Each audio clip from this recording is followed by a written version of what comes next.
He's the smooth talking, chai slurping, the one and only morning banana host. The shows with the most. It is Adam Josh. Hello, everyone. Today is August 1st, 2024. August. We're in the month of August already. Do you believe that? And I'm here in the mountains of the Algarve. This is the Morning Banana Show. These are uh, some of our bananas. We have so many banana palms now. I have a circle around the tripod of like 7 different dwarf plants that we've just planted, so we call them the 7 dwarves. I have a papaya that we planted directly behind the tripod. What you see here in this section are all, in that section right there are all papaya that we germinated from seed. And I have other plants and whatnot around this area, but you're in the banana circle right now. And right here is my ground cover idea that I had. I'm not sure if you can see that on camera for this dwarf palm. But anyway, yeah, this is Devani, and her baby is coming up there. This is Banana Bill, and he has Little Kim here, and Little Kim has Sage underneath, and we have Fox, which is in a planter over there now, and Sophia over there who has babies, and then the 7 dwarves. You get the idea. There's a lot of bananas around here. This one here is from Madeira, because none of these have given us banana fruit yet, but we expect that this year. In other news, I have put a 1,000-liter tank of water here, which is about half full on the property, so that in this area of the terrace garden, we have some more accessible, easy water. It's river water. Under this table right here, I'm not sure if you can see it on the camera, but I have 2 jugs of gray water, the finest of gray water, and I'm going to be using that to water these banana trees later. Among other water, have local melancia or watermelon into juice, a burrito, banana, as I said. This is I ran out of drinkable drinkable water because we're running it through a Kangen machine now. So the Kangen machine, I'm not going to say wastes because you can collect it, but out the back end of it comes about half of the input water. So we're going through drinking water more than we normally do. So I made this latte out of creamer. It's pretty thick. Yeah, let's get right into it. My name is Adam Josh.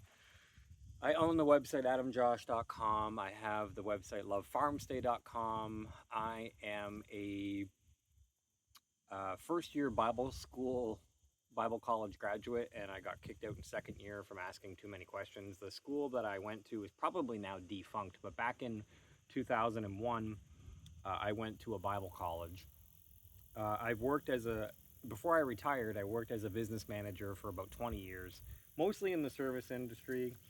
Our family built 6 restaurants. Some of you guys who follow me on X know all this stuff. I got into investing when I was a young kid, and then kind of picked it up back again during the pandemic. Obviously, we had some time at home. And so I felt today like talking about just generally what's going on between the war-hungry Zionists and the surrounding Islamic countries. And so, to preface all that, I should say I am an armchair analyst. I'm not a professional analyst paid by any side. Although you may look at the tattoos on my arm and think, oh, this guy's clearly a Zionist. What you don't know, or what you may not know, is that I'm actually adopted into a Muslim family, and if anything else, I would say I'm religiously. I'm not religiously inclined. I started meditating in my late 20s and stopped praying to gods back then.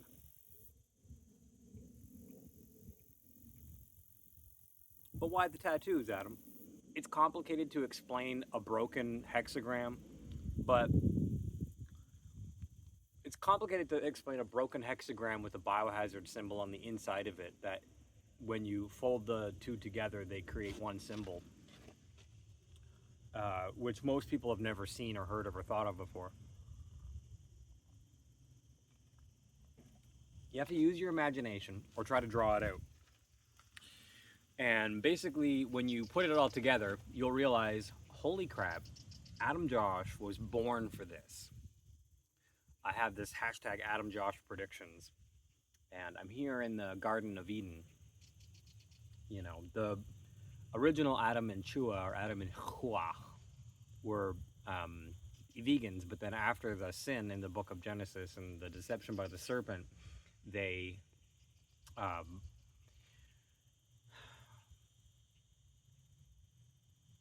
disobeyed God's commandments, and then therefore there was an animal sacrifice to take the punishment for their sin, and then from then onwards they wore animal skins as cover. But before that, it was fig leaves. I'm sure banana leaves could have probably worked. What I'm saying is maybe the original intention was to be vegan. Maybe here on our farm at Love's Farm Stay,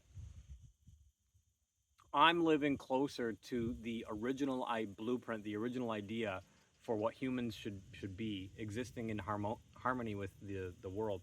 Maybe I'm living closer to the blueprint than most Christians or Israelis or Muslims. Maybe I'm not particularly a religious guy and I don't pray to these gods, but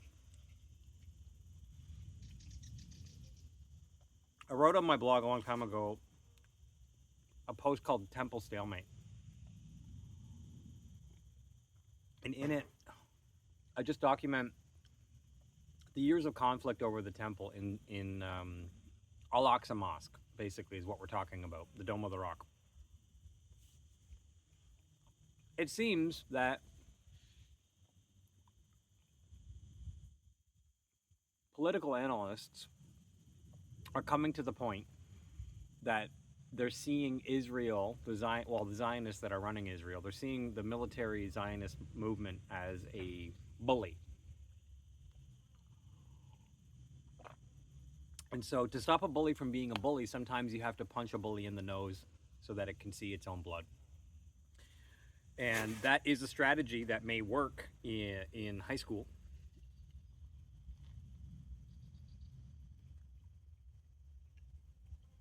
Desiree made this for me. Got to eat it. It's actually really good. We had tacos yesterday.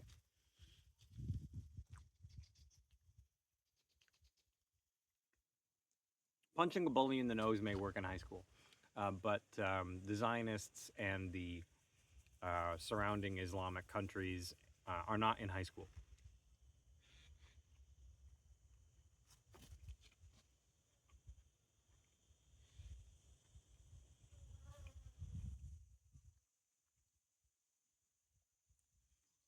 I guess to make it short, so we're not doing an hour or two lecture here. Let me just put it this way. We studied eschatology, or we studied end times in Bible college when I was in seminary school. Not only did we study it, but I enjoyed studying it, so we would talk to each other after class, and we would war game a lot of this stuff out. What are the end times going to look like? I was also reading things outside of religious literature, like Albert Pike's 3 World Wars and his predictions for the Third World War.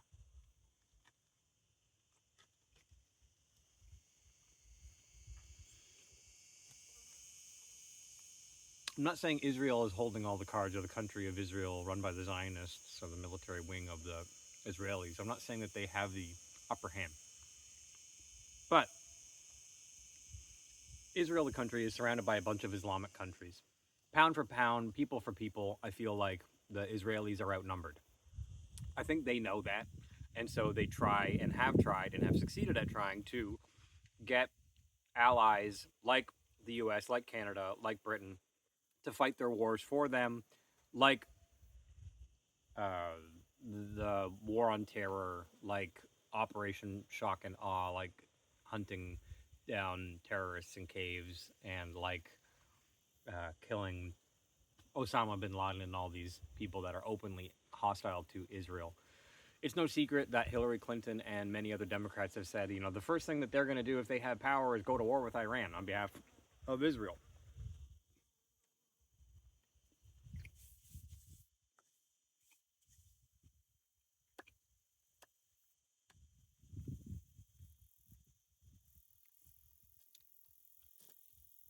what happened in the Golan Heights recently, 12 kids getting murdered,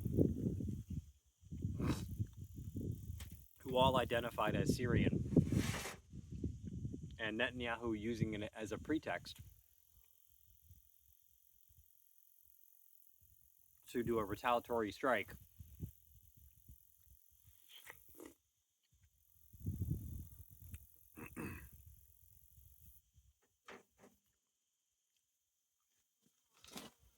It shows you that they are waiting for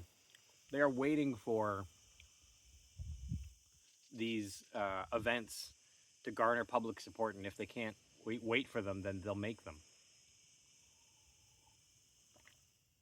So to caution all that, to caution with and temper with all that, I'm just saying that the Israelis, the Zionists, are just waiting and anxious for a full-on war that they can rope their allies into fighting for them. It's what the playbook has been for a long time. One thing I would caution is that there's a lot of high-value targets around Israel that relate to the Muslim community, specifically the Dome of the Rock or Al-Aqsa Mosque. I feel like if that was ever actually destroyed, it would unite all of Islam behind one single cause of fighting the Zionists. So if you're an armchair analyst like me, I would look at all of the high-value targets that are within the borders of Israel or within striking distance of Israel, and think to yourself, these high-value Islamic targets that are in Israel, if they start toppling one by one or getting demolished, what is the result going to be? I feel like the majority of Islam would unite against Israel, and you would have Israel surrounded by basically Muslims, and you'd have the Israelis and their allies like Britain and America and Canada going to war with them, going to war with the Muslims, basically. So you have a religious war, you have the beginnings of a religious war, you have the Arabs versus the Christians, like the like Albert Pike's Third World War, fomenting the gap and divide between these two. And in Albert Pike's Third World War, they mutually destroy each other and bring forth the pure light of Lucifer. So for end times eschatologists or people who are like rallying for Mashiach, a lot of people believe that the Jewish Mashiach will return at this type of end time scenario where the Arabs and the Jews are murdering each other, or when the Temple Mount is rebuilt. So a lot of people feel like they have to rebuild the temple. So there's a place called the Temple Mount Institute, and they are literally trying to clear Al-Aqsa Mosque off the Temple Mount and rebuild the temple. So this is another sign for you guys who have eyes to see, to watch. Like, what's the situation of the Dome of the Rock and the Temple Mount? Because there are many Zionists who literally want to, like, physically rebuild a temple of King David or King Solomon and begin the animal sacrifices again, which would be a huge gut check for a lot of Jewish people. Like, are we really murdering animals every day again? Especially for the IDF, who has the largest number of vegans in it of any army in the world. I guess what I'm saying is the idea of these armchair analysts like myself of punching Israel in the nose and giving them a bloody nose to have a limited hangout of peace in the Middle East. I don't think it's a great idea. Not when you have so many high-value targets for Israel in from Islam or Islamic artifacts or Islamic holy sites inside of the reach of the Zionists in Israel. I don't think it's a great idea. And this tit-for-tat, revenge for revenge war has been going on since before any of us were born. So you don't want to unwittingly or unknowingly walk blindfolded into a religious war, which I feel like is what's happening. And if all of us can see it happening and say, hey, we don't want this, then we have to think logically. But when sides are drawn, basically people are fatalistic. Fine, we're gonna have a holy war. Let's have it then. That's the point that people are coming to right now. Fine, let's have a holy war. I'm not having it. I'm not having a holy war with any of you guys. Excuse me. This is mine.